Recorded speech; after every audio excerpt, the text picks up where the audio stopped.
Beshinchi savol.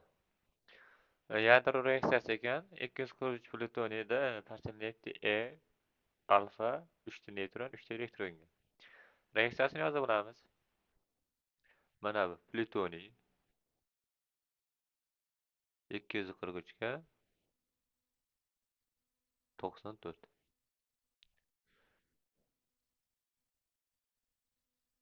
Parchellayapti. Atom plus X 4 ga 2 alfa plus 3 ta 1 ga 0 neytron plus 0 ga minus 1 dan 3 ta elektron parchellanayapti. Ushbu yadro reaksiyasida plutoniy tarkibidagi neytronlar soni izotop tarkibidagi neytronlar sonidan 19 ta ko'p deb aytibdi. Demak, buni nima qilamiz?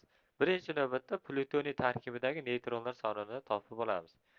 Buning uchun ayirib bo'lsam, neytronlar soni kelib chiqadi. Ya'ni 243 dan ayiramiz 94 ni.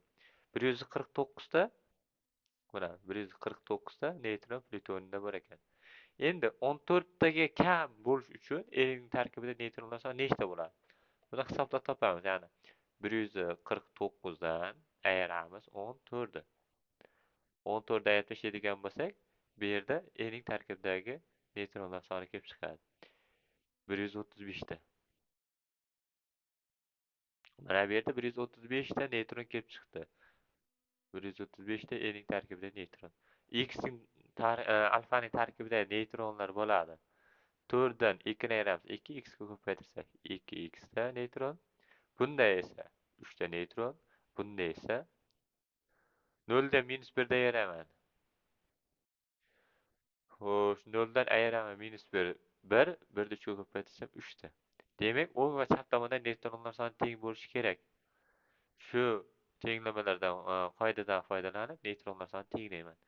149 teng 135 plus 2x plus 6. Mana 3 ga 3 qo'shamiz 6 bo'ladi. Hisoblaydigan bo'lsam 135 dan 149 dan ayiramiz 135 ni. Ayiramiz 6 ni. Demak, 2x teng bo'lar ekan 8 ga. X'imiz teng bo'ladi, o'z-o'zidan 4 ga teng bo'ladi. 4 ga teng bo'ladi. Xo'sh, reaksiya tenglamasini yozib olamiz. Plutoniy parchellanayapti elementga plus 4 ta 4 ga 2 alfaga plus 3 ta 1 ga 0 neytronga plus 3 ta minus 1 ga 0 elektronga. Bu plutoniyning bilamizki tartib raqami 94. Qarang. 8 ga 3 ta qo'shaman. 8 ning o'zi bo'ladi. 3 ta ayirib tashlaydigan bo'lsa, mana bu qismda yadro zaryad 8 dan 3 ta ayiradigan bo'lsa 5 bo'ladi. 94 dan 5 ta ayirib tashlayman. Buning tartib raqami 89. Tepani tenglashtiraman. 243 ekan. 16 16 ga 3 ta qo'shaman. Bu tomonda massa 19 ga teng ekan. Ya'ni 243 dan ayirib tashlayman 19. 243 dan ayirib tashlayman 19 da 224 ekan. Massasi 224 gram bo'lgan.